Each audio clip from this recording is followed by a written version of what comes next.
everyone. Good evening to all of you. In previous classes, we are study about what is the difference between prokaryotic cell and eukaryotic cell.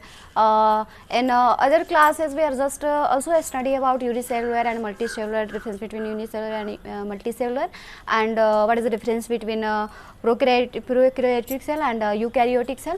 Now, today we are going to study about animal cell and plant cell. ठीक है.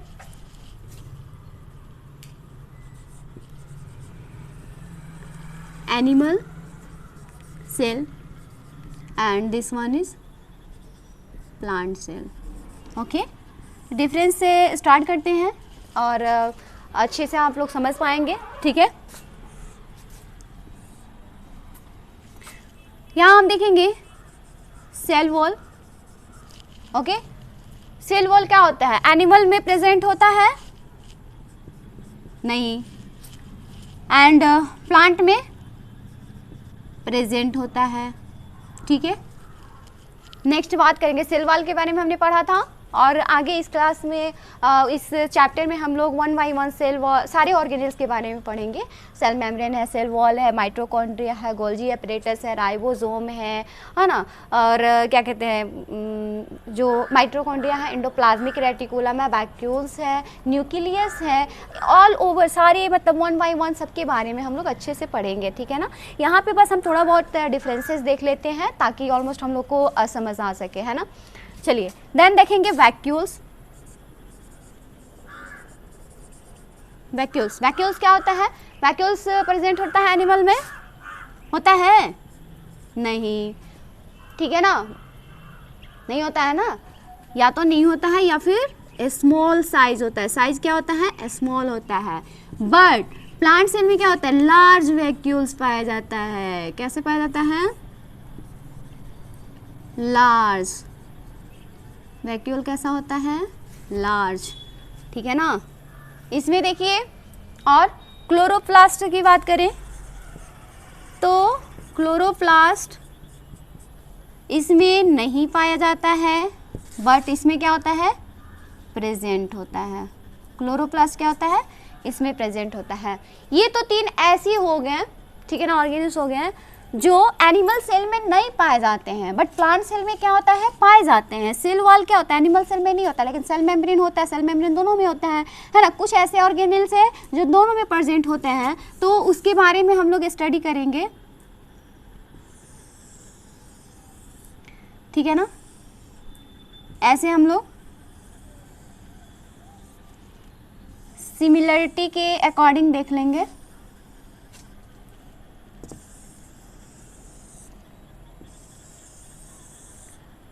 ठीक है ना. ये circle क्या है? ये circle है, ये सिर्फ इसमें पाया जाता है. ये जो है सिर्फ इसमें पाया जाता है. एंड ये जो हम बीच में बना रहे हैं ये दोनों में पाया जाता है. दोनों में. ठीक है ना. सेल वॉल क्या है? एनिमल में नहीं होता है, बट क्या है? प्लांट में होता है. देन वैक्यूल्स की बात करें तो वैक्यूल्स या तो नहीं होता है या छोटा साइज होता है, बट अगर प्लांट की बात करें तो उसमें लार्ज वैक्यूल्स पाया जाता है और पूरा सेंटर में पाया जाता है. ठीक है ना. क्लोरोप्लास्ट की बात करें तो क्लोरोप्लास्ट क्या होता है? सेल एनिमल में नहीं होता है. ठीक है ना. लेकिन वहीं प्लांट सेल की बात करें तो प्लांट में पाया जाता है. ठीक है ना. अब यहाँ पे देखेंगे माइटोकॉन्ड्रिया. माइटोकॉन्ड्रिया क्या है? माइटोकॉन्ड्रिया ये दोनों में पाया जाता है. ठीक है ना. दोनों में पाया जाता है. Then Golgi apparatus. Golgi apparatus. ठीक है. Golgi apparatus. ठीक है. ये दोनों में पाया जाता है. Then rough endoplasmic reticulum and smooth endoplasmic reticulum, मतलब RER एंड SER. ठीक है. Rough endoplasmic reticulum and smooth endoplasmic reticulum ये भी दोनों में पाया जाता है. ठीक है ना. न्यूक्लियस भी दोनों में पाया जाता है. ठीक है.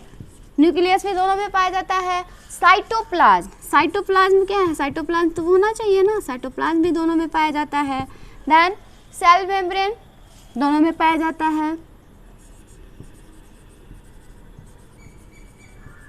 ठीक है. उसके बाद क्या है बताइए, राइबोसोम। राइबोसोम भी क्या है, दोनों में प्रेजेंट होता है।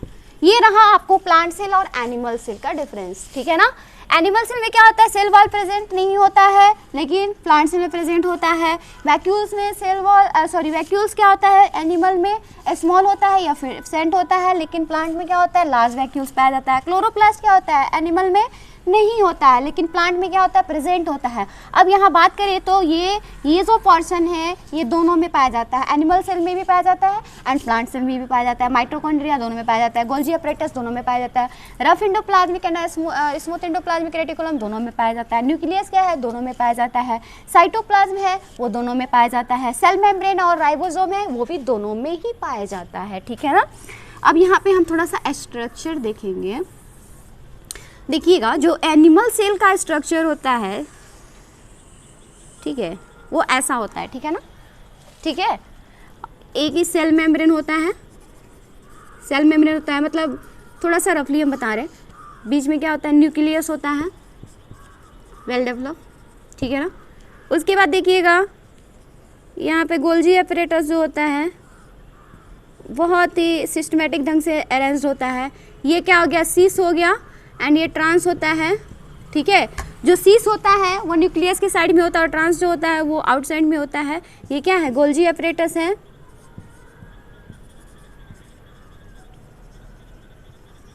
ठीक है।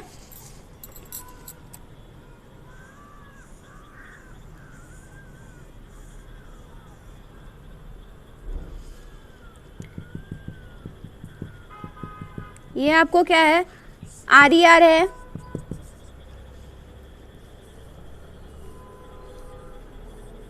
ये क्या है, SER है। इस पे राइबोसोम नहीं पाया गया है, इस पे पाया गया है, इस पे नहीं पाया गया है। ये स्मूथ हो गया, ये रफ हो गया, क्यों, क्योंकि इस पे राइबोसोम प्रेजेंट है। ये राइबोसोम हो गया, ठीक है, छोटा छोटा बता रही, ये लाइसोसोम हो गया,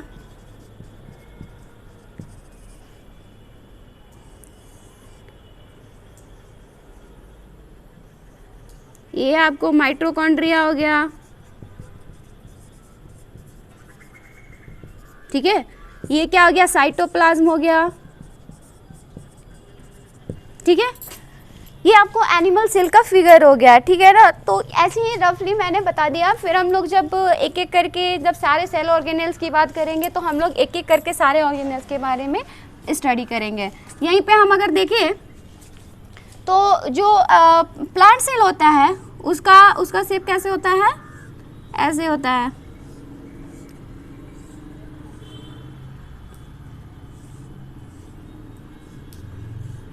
ठीक है, ऐसे बना होता है। फिगर बनाने में बहुत ही टाइम वेस्ट हो जाता है नहीं, और बिना फिगर का बायोलॉजी नहीं है, ठीक है ना। ये क्या हो गया, सेल वॉल हो गया, ये क्या हो गया, सेल मेम्ब्रेन हो गया। इसमें भी वैक्यूल्स जो है वो बड़ा सा वैक्यूल्स होता है, वैक्यूल्स है, वैक्यूल्स हो गया। और इधर किनारे में कहीं न्यूक्लियस पाया जाएगा, ठीक है ना, बताएंगे।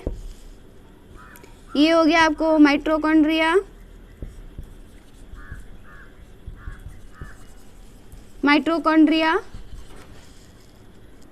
फिर यहाँ पे आप बात करेंगे तो ये गोल्जी अपरेटस हो गया, ठीक है, गोल्जी बॉडी लिख देते हैं, ठीक है। फिर यहाँ पे देखेंगे तो ये RER हो गया, यहाँ पे देखेंगे तो SER हो गया, ये राइबोसोम हो गया। देख पा रहे हैं, ऑलमोस्ट सारे ऑर्गेनेल्स इसमें भी दिख रहे हैं आपको, ठीक है ना, यहाँ भी दिख रहे हैं।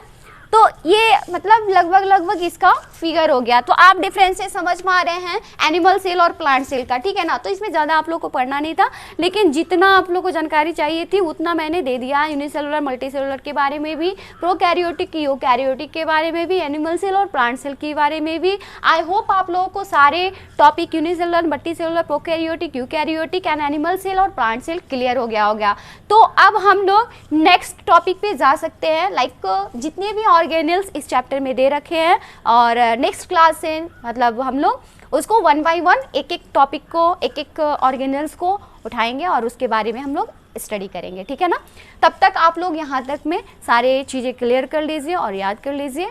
और नेक्स्ट वीडियो देखने के लिए आप लोग प्लीज़ अगर सब्सक्राइब नहीं किए तो सब्सक्राइब कर लीजिए, लाइक कीजिए, और अभी आपके जो फ्रेंड्स हैं उन्हें नहीं पता है तो उन्हें भी शेयर कीजिए।